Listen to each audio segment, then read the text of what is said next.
What's going on out there, guys? So thought I'd make this video today a little bit about what I think is a really good training tool for you guys to add to, kind of your dry fire and to your, your tactical scenario-based training, in addition to our live fire stuff already, and that's Airsoft.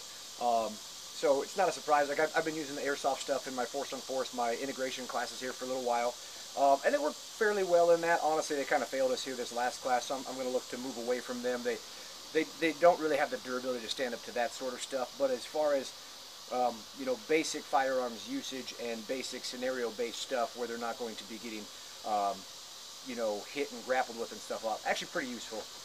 So you can actually get these, various brands make them. I'm not really that familiar on all the brands, but it's exact replica. I carry an XDM 4.5 and 9 mil. It's an exact replica of it.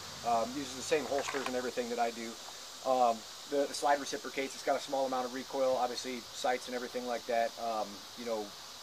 Function just the same as normal. Out to about 7 or 8 yards. It's pretty much point of aim, point of impact. They're very useful. Obviously the BBs still fly quite a bit further, but you'll notice once you get past about 7 yards, then you kind of start to get that banana, that boomerang going on, and then it basically loses its appeal, because in reality we don't expect our pistol to have that sort of issue at that sort of distance. But what it can be really good for is, even if you're somebody like myself that goes to the range, I'm probably a 15 or 20,000 round a year guy through the handgun at the range. My range that I typically go to is about 40 minutes away. So obviously I got to drive up there, I got to set up everything. And then kind of depending on what you're doing, so I'm usually doing live fire once a week. So I mean, it's a lot of drive, it's a lot of setup, but then when you also add in the other component of, say I want to work in and around vehicles, like I got my truck out there, or my house and stuff like that, obviously I got to be careful, if I don't have range vehicles to use, if I have to use my own vehicle, I don't want to shoot it and stuff like that. I actually did shoot my previous truck, my Dodge that I had, just training. It was kind of funny, kind of an accident, but it was exactly the sort of scenario you think that, when you're trying to use a weapon around a vehicle that might happen. Didn't affect it because that thing was a piece of shit anyways. But these are very cheap. Couple hundred bucks for the gun itself. You get a tub of BBs for it's like 5,000 BBs for like $10 or $5.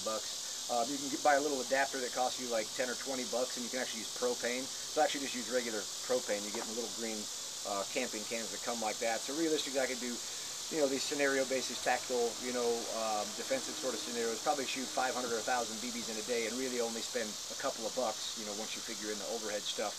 So in that regard, definitely something that's super valuable to add to your training. We're all limited on time. We're all limited on money. We're all limited just on the availability of stuff that we have. I can't use vehicles and houses and shoot house and role players and stuff like that every single time I go to the range. So obviously most of your money is made on the flat range stuff, square range stuff, and doing dry fire.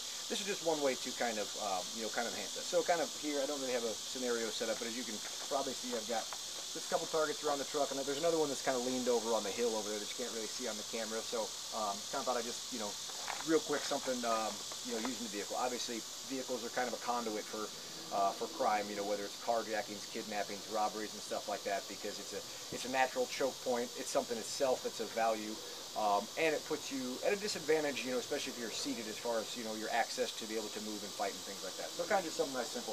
Let you guys check it out here.